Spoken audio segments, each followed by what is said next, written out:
Olá pessoal, no vídeo de hoje nós vamos falar mais uma vez sobre o coronavírus. Mais especificamente, a gente vai comentar sobre crescimento exponencial. A gente tem ouvido muito falar sobre essa expressão nos últimos dias e vamos comentar um pouquinho sobre ela. Vamos começar olhando para o total de casos confirmados de coronavírus a cada dia aqui no Brasil. O gráfico é o seguinte, ó. Aqui a gente tem no eixo X os dias, tá certo? E no eixo Y o total de casos confirmados. Esse gráfico, assim como os outros que eu vou mostrar aqui nesse vídeo, foram todos tirados do site worldometers.info/coronavírus. Eu vou deixar o link aqui na tela e aqui embaixo na descrição, tá? Ó, repara que se a gente olhar aqui para o dia 24 de março, o número de casos é um pouquinho maior do que 2.000. Na verdade, era 2.247 casos. Hoje, no dia 29 de março, que não está ainda aparecendo aqui no gráfico, o total de casos é de 4.256. Isso significa que num período de 5 dias, do dia 24 de março até o dia 29 de março, o total de casos aproximadamente dobrou. Esse que é o comportamento usual de um exponencial. A cada quantidade fixa de dias, o total de casos vai dobrar. Seguindo essa mesma tendência, daqui a mais 5 dias, a gente vai ter cerca de 8.000 casos aqui no Brasil. Daqui a cerca de 10 dias, a gente vai ter cerca de 16.000 casos aqui no Brasil. Daqui a 15 dias, a gente vai ter cerca de 32.000 casos aqui no Brasil. E assim por diante. É claro que essa tendência não pode se manter para sempre. Por quê?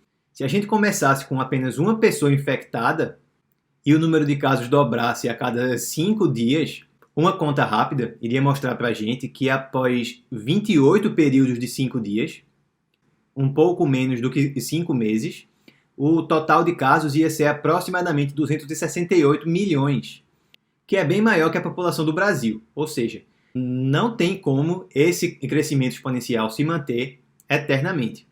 O que é que acontece na verdade? Essa curva vai crescer acelerando no começo, mas vai chegar a um ponto em que ela vai passar a crescer desacelerando e eventualmente ela vai estabilizar. Como efeito de comparação, vamos dar uma olhada agora no gráfico do total de mortes aqui no Brasil. Repara que o formato desse gráfico ainda é aproximadamente o mesmo, ele está aumentando aqui de uma forma acelerada. Mas vamos olhar agora para o gráfico do total de mortes na China. Esse gráfico tem exatamente o formato que eu tinha descrito agora há pouco. Ele começa acelerando rápido, até chegar a um certo ponto, mais ou menos por aqui, em que ele para de crescer acelerando e passa a crescer desacelerando, até eventualmente estabilizar. Por que que aqui na China já estabilizou? Porque o surto lá na China começou bem antes do que ele começou aqui. Esse ponto em que o comportamento da função muda, ela deixa de aumentar acelerando e passa a aumentar desacelerando, recebe um nome. A gente chama esse ponto de inflexão. O início de qualquer curva logística é aproximadamente um exponencial. Então, no caso do Brasil, como o nosso crescimento ainda está com a cara de um exponencial, significa que a gente ainda está bem no começo do surto. Então, esse momento em que a gente está agora é muito importante. A gente tem que tomar medidas que contenham a proliferação dessa doença. Ao invés de o número de casos dobrar a cada 5 dias, que ele dobre a cada 7 dias, a cada 10 dias, a cada 15 dias.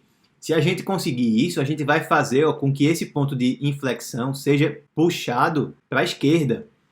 Ou seja, a gente vai fazer com que ele aconteça antes. Se esse ponto de inflexão acontecer mais cedo, então a curva também vai estabilizar mais cedo. Com isso, muitas pessoas vão deixar de ser infectadas e, por consequência, e o mais importante, é que muitas mortes vão ser evitadas. Então, se você puder, fique em casa. Vamos ajudar a controlar esse vírus. Um grande abraço e até a próxima.